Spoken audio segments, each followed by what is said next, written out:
wabarakatuh. Kembali lagi dengan saya Nur Hidayat NPM 719710371 dari Universitas Wiraraja Madura, Fakultas Keguruan dan Ilmu Pendidikan, Program Studi Pendidikan IPA. Kami di sini akan menjelaskan tentang praktikum Kingdom Plantae. Tumbuhan plantae merupakan makhluk hidup yang telah memiliki akar, batang, dan daun sejati. Tumbuhan ini bersifat eukariot, multiseluler, yang mengandung klorofil, dapat melakukan fotosintesis, memiliki alat multiseluler, dan bereproduksi secara seksual dan aseksual. Ada pergantian generasi, serta dinding selnya tersusun dari selulosa. Biasanya hidup di daratan dan berfungsi sebagai sumber utama oksigen bagi atmosfer bumi.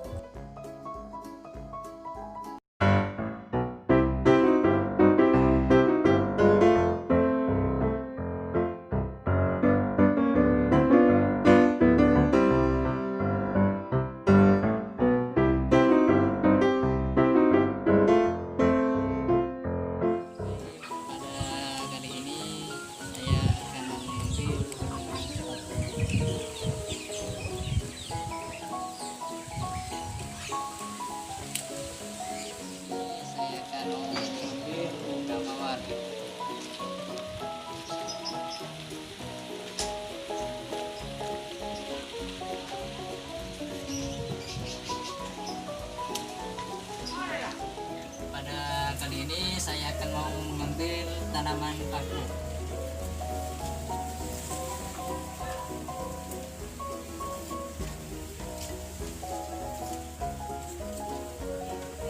Ini saya akan mau mengambil sebuah lumut.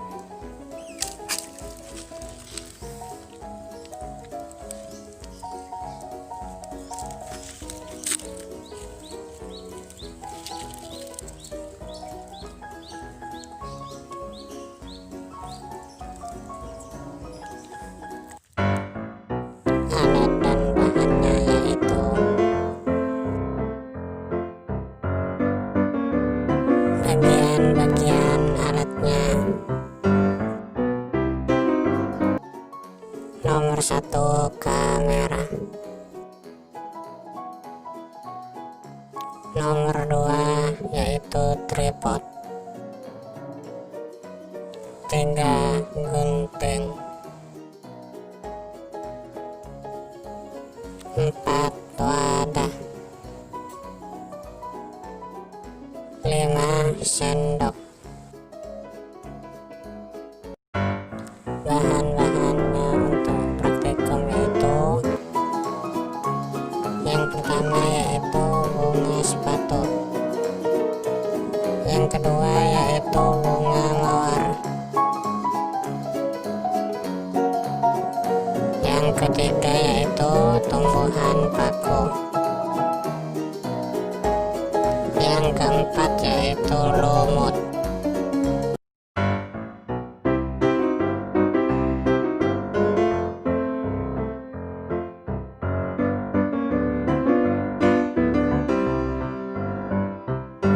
Biologi adalah cabang ilmu yang mempelajari bentuk ilmu ini seringkali digunakan dalam pembahasan biologi.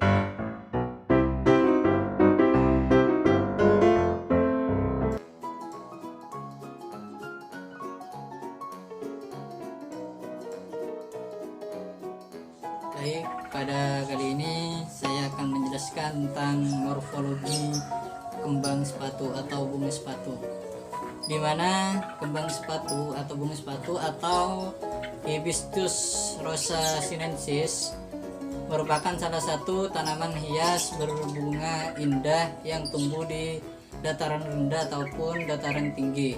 Terdapat pada keragaman bunga berupa bentuk dan warna bunga. Warna yang dimiliki oleh bunga ini adalah kuning, merah, pink, dan jingga. Bunga tanaman ini hanya bertahan segar dalam sehari, mulai pagi sampai sore. Walaupun tidak bertahan lama, tanaman ini rajin berbunga, terutama dengan cahaya matahari yang cukup dan penyiraman yang pandai. Pada morfologi bunga sepatu atau kembang sepatu, bunga sepatu mampu tumbuh cukup tinggi, yaitu 2 hingga 5 meter. Namun yang biasa kita lihat di tanaman ialah tanaman yang selalu dirapikan agar tetap tampak indah, sehingga pertumbuhannya tidak maksimal dan ukurannya tidak terlalu tinggi. Daun tanaman kembang sepatu berbentuk oval atau bulat telur. Ukurannya tidak terlalu besar dengan bagian ujung yang runcing. Bunga kembang sepatu terdiri dari 5 bunga kelopak. Lalu terdapat kelopak tambahan atau epicels yang berfungsi melindungi kelopak bagian dalam bunga. Struktur ini membuat bunga kembang sepatu terlihat terdiri dari beberapa lapisan. Tangkai putiknya berbentuk silinder memanjang, sementara tangkai sarinya berbentuk oval dengan taburan serbuk sari. Pada bentuk bunga sepatu menyerupai trompet dengan ukuran cukup besar, yaitu dengan diameter sekitar 6 hingga 20 cm. Arah mekar bunga kembang sepatu menghadap ke atas, ke samping, atau bahkan ke bawah. Pada umumnya tanaman ini steril sehingga tidak menghasilkan buah. Cara mengembangbiakan budidaya kembang biak bunga sepatu yaitu dengan teknik cangkok atau penempelan serta stek.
Sesuai dengan permintaan pasar.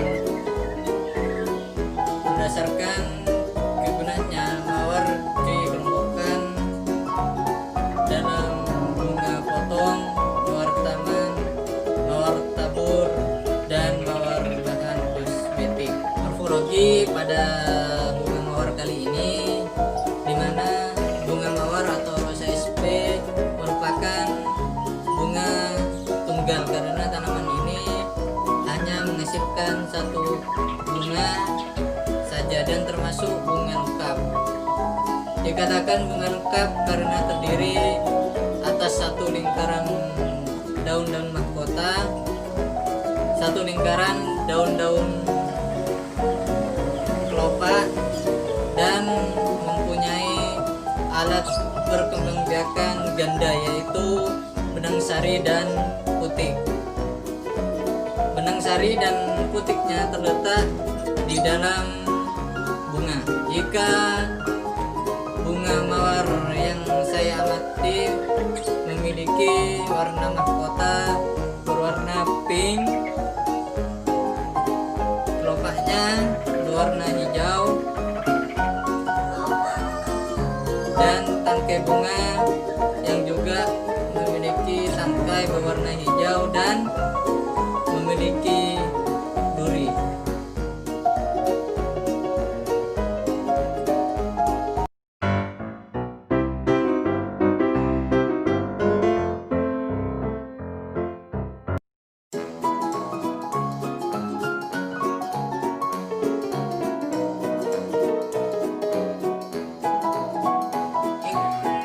Pada kali ini saya akan menjelaskan tentang morfologi tumbuhan paku.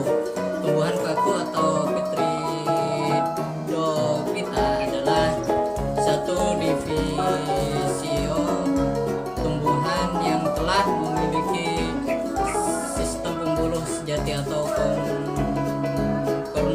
kormus, tetapi tidak menghasilkan biji untuk reproduksinya. Alih-alih biji, kelompok tumbuhan ini masih menggunakan spora sebagai alat perbanyakan generatifnya, sama seperti lumut dan fungi.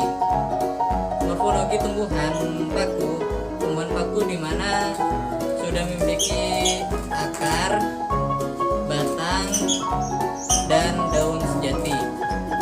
Oleh karena itu tumbuhan paku termasuk Ormophyta berspora, memiliki berkas pembuluh akut baik pada akar, batang, dan daun. Secara anatomi sudah memiliki berkas pembuluh angkut yaitu xilem dan phloem, terdiri atas dua fase generasi yaitu sporofit atau menghasilkan spora dan gemerotif atau menghasilkan sel kelamin. Fase sporofit memiliki sifat lebih dominan dari fase gemerotif. Pada daun tumbuhan paku yang saya amati yaitu tropofil atau untuk fotosintesis, dan daun mikrofil atau daun kecil. Habitat pada tumbuhan paku yang saya amati yaitu hidup dengan menempel. Di sini pada tumbuhan paku yang saya amati waktu masih muda, biasanya daun tumbuhan paku menggulung dan bersisik. Tumbuhan paku pada dalam hidupnya dapat bereproduksi secara vegetatif dengan pembentukan gemae dan reproduksi generatif dengan peleburan gamet jantan dan gamet betina.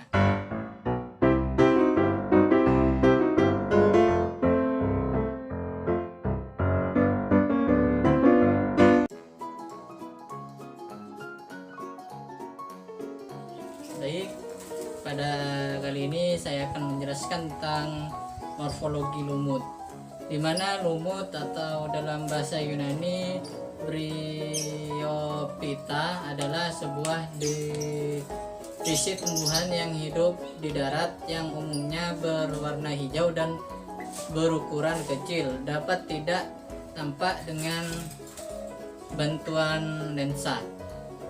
Morfologi lumut memiliki klorofil sehingga dapat berfotosintesis. Lumut berbentuk tumbuhan kecil yang berdiri tegak dan memiliki bagian tubuh yang mirip akar, batang, dan daun. Bagian tubuh yang menyerupai akar pada lumut disebut rhizoid. Pada lumut yang saya amati yaitu lumut dan ditemukan di permukaan tanah, tembok, batuan, atau menempel di kulit pohon.